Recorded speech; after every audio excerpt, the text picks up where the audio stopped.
Welcome, my friends of the interwebs, and welcome to the Voodoo Kitchen North. This will be my official entry into Gwargwar 1981's cooking challenge. Now, before I start to tell you what I'm going to cook, just let me say that per the rules of the contest, there must be profanity in this video. So, rules are rules. So just so give you the heads up, I don't do a lot of cussing in my videos, but sometimes. This is going to be one. You got the heads up, so if you're offended by foul language, move along. Okay, on today's menu will be mustard greens. It's the classic southern side dish. Mustard greens, collard greens, turnip greens. It don't get any more south than that. In fact, if you're anywhere south of the Ohio River, there's a very good chance that on the menu will be one of those greens.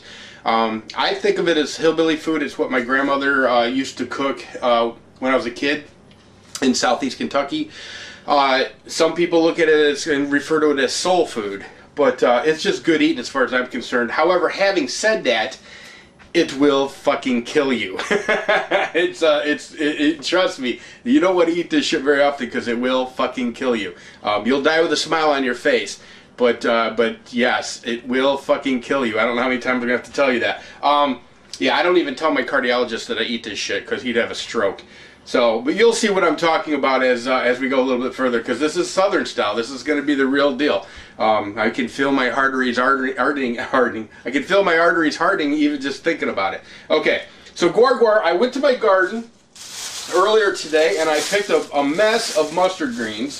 The first step in the process is to clean the greens. Like collards and any other green, they pick up a lot of dirt. So basically what I usually do, and I'm just going to show you this phase here, and then I'll turn the camera off and come back to the next step. I usually get them into water, usually more than this in the water, kind of bounce them around a little bit, and then what I'll do is I'll rinse them like this. And by the way, everything in my garden is organic, and whenever you go organic, some vegetables you're going to have an issue with, for example, a little bug. That little bug snippet there, that's not going to affect us at all. Some people like to tear that out. That's just stupid. You wash it, you know, there's not going to be any problem with that. You know what? The bugs need their share too. So, but anyway, I'm going to wash this mess of greens up, and then I'm going to show you what I'm going to do to them the next step, which will be chopping them up and then preparing them a little bit further. So anyway, I'm going to shut the camera off now, and I will come back to the next stage. Stay tuned. Okay, welcome back to the cooking show, the Gwargwar 1981 challenge. I've finished cleaning the mustard greens, but I wanted to show you before I get on to the second step how much dirt. I don't know if it'll pick up very well, but there is a lot of grit that came off of those greens. If you're growing greens, that's just the way it is. You have to clean them. Now, the garbage that they sell in bags in the store, well, I shouldn't say garbage, the mustard greens that come in already cleaned, washed, and bagged up and chopped up and all that in the store, you won't have this. But if you plan on growing your own greens, you definitely have to have it. Now, what I did for the most part, I took a lot of the stems off, and I'm going to get ready for the chopping up. So I just wanted to show you all the grit that was at the bottom. What I'll do is I'll empty this out, and then I will put fresh water in it, and then we'll go on. So anyway, I'll be right back in just a minute. Okay, once you get your greens washed off, you're going to then get a chopping board out and you're going to chop them. Basically, there's nothing pretty about it. Just kind of cut them up, just like that.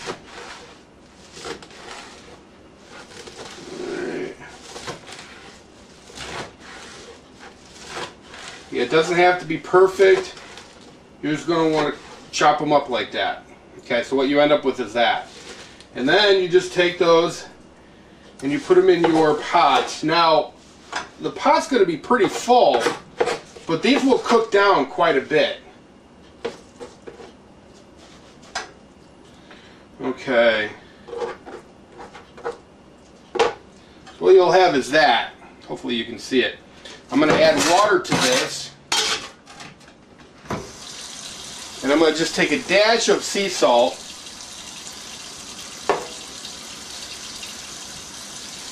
And then I'm going to put that on some fire. Then we'll get on to the part that'll actually kill you, which is the bacon. Oh yeah, you got to have bacon now. Okay, well let me pause this, and I will get these on the fire to start cooking, and then I'm going to start the other phase, which is the bacon. So I'll be right back. Okay, we've got our mustard greens on the stove in the pot, filled with water, and they're going to be cooking for a while. Now, if you ask me how long to cook those, I would say as soon as it starts boiling, check it in 20 minutes, and it's all about the tenderness. You're looking for it to be tender but not completely cooked to death. For this recipe, I'm using a ½ pound of bacon. Now, I got the hearty thick cut bacon, but use any bacon you like. I like the thick cut. So we're going to take a knife and just cut this pound in half.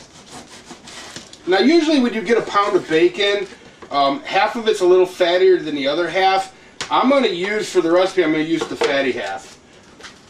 And then I'm just going to go ahead and put this in a bag and put it in the fridge for breakfast or something. Maybe I'll do an omelet video. By the way, real quick shout out to a couple of my favorite cooking channels. Obviously Gwargwar. Gwargwar is the Armed Lunch Lady channel, but also Paper Cut 777, the guy's a genius, and Scotty DTV, and JB's World. I love that Cajun dude. He's awesome. But anyway, so when you get the bacon, you're going to kind of cut it like you're going to just cube it. Not real thin cubes, but not real big cubes. About like that, if you can see. I don't know.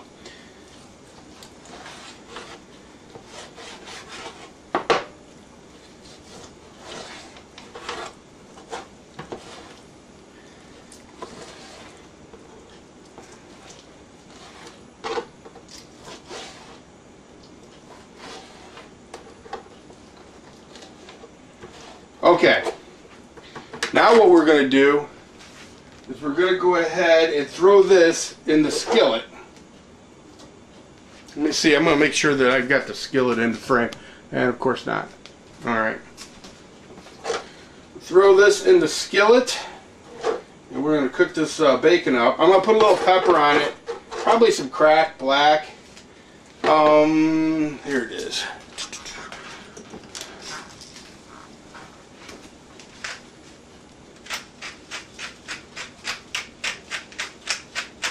Now I'm going to cook this not on a real high heat, more like a medium heat, and I'm going to come back to it. I'll let you know how it's going to look when it's done. Okay, I just wanted to give you a kind of a close-up of what the bacon's going to look like as it's cooking. And you want like a medium to medium-low heat. You don't want to cook it too fast. You want the grease to come out of the bacon, because the grease is going to be kind of an integral part of this whole recipe. But anyway, just wanted to give you a load on that. You know, however long it takes. I like my bacon kind of crispy, and that's the other thing too. Cook the bacon to your taste. The most important part is to have the grease. So, and you'll see what I'm talking about as soon as the greens are done. Okay, now we're just about to the last stage of this. The bacon is done for the most part, but I have one problem. I don't like the amount of grease in there. I don't eat these very often, so if I'm going to kill myself, I'm going to kill myself. So one of the things you'll always find in my refrigerator is a coffee cup of bacon grease. So I'm just going to take a teaspoon of bacon grease. I'm going to throw it in there, and that's all, just a little bit of bacon grease. But yeah, remember from the very beginning, I told you this recipe will kill you. But you will die with a smile on your face. By the way, if you've never saved your bacon grease, absolutely it's a must-add. Don't tell your cardiologist about it, or your doctor for that matter. But you know, bacon grease is like, I don't know, awesome. An integral part of hillbilly cooking. That is a fact. Okay, now as far as the bacon, as far as when the bacon's done, you know, it's kind of a personal preference thing. I like mine a little crispy. Some people like theirs a little, you know, not quite as done. Doesn't really matter for this recipe, to be honest with you. So now I've drained the mustard greens. Now, as you can see, that's not very many greens compared to how much I put into the pot. because they've cooked down. Now, as far as the doneness of these, I've cooked these for about, I bet you I cooked these for about 25 minutes. They're done, they're tender, a little bit better than al dente, but they're not completely mush. And I'm going to add this to the skillet of bacon grease and bacon.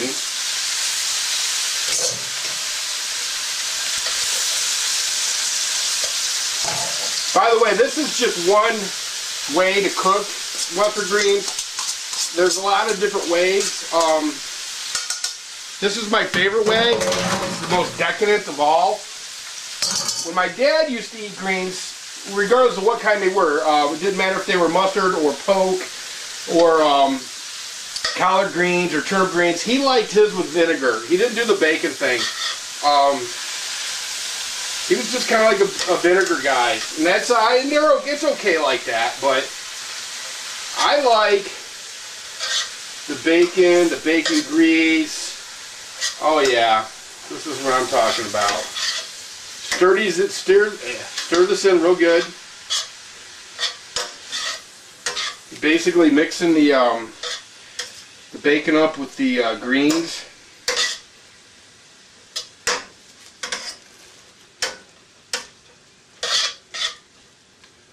I'm telling you, this is you can't even imagine how good this is.